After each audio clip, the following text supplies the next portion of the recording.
Here's Craig Button joining us as he covers the NHL draft for TSN at the Sphere. And Craig, a busy 24 hours for Jim Rutherford and Patrick Allvin. You sign Tyler Myers. You sign Dakota Joshua. You trade away Ilya Mikheyev for cap space. And then according to the insiders, Elias Lindholm is going to go to market. Curious to get your thoughts on the Canucks moves so far. Well, the moves, I think, are really positive.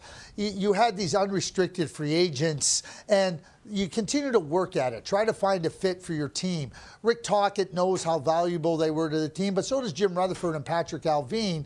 And it's a process. Players know that hitting the market could lead to a bigger payday. But also understanding, and Dakota Joshua talked about, I want to be in Vancouver. He found a coach that really values him, and he's played really well for that coach.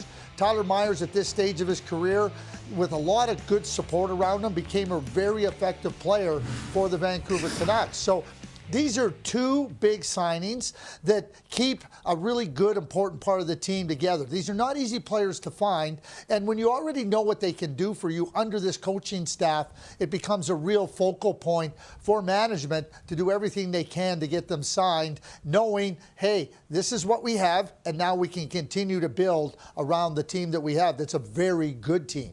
And Craig Conroy busy as well. Craig, he sends Andrew Mangiapane to the Washington Capitals for a second-round pick, clears $5.8 million in cap space off the books. Now the Flames have about $29 million in cap space. That's fifth most in the NHL. How do you see Craig Conroy spending it as GM of the Calgary Flames? Yeah, I'm not so sure he's going to spend it, Jay. This is starting to feel more and more like a Montreal Canadiens rebuild. The Calgary Flames, when they said to their unrestricted free agents last fall that, we're not going to engage in contract talks, and then they traded them all away.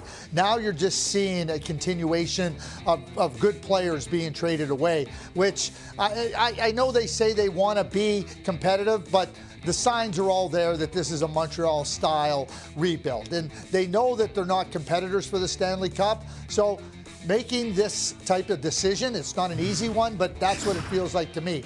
Now, Jay, I'm going to come at you in a whole different way. Okay. And we talk about the Calgary Flames. They have two players on their team that are really significant, Nazem Kadri and Blake Coleman.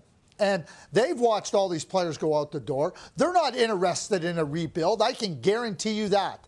So if I'm Brad Treliving right now, I am phoning Craig Conroy, and I am asking, hey, is Nazem Kadri available? Because I am putting everything for Max Domi and Tyler Bertuzzi on hold until I get an answer if I could get Nazem Kadri. Because it's very clear to me what the Calgary Flames are doing. And I don't think for Nazem Kadri and Blake Coleman, dyed-in-the-wool competitors, that they're interested in just playing out an 82-game season and losing a lot more than they win. So that's where I would be. I think there's all kinds of signals out there for other general managers to phone Craig Conroy and inquire about Kadri and Blake Coleman. Fascinating. I hope that's true, and certainly I hope it all goes down on Free Agent Frenzy Day, Craig, so you guys have more to talk about. And Craig, we'll have more to talk about later in the show.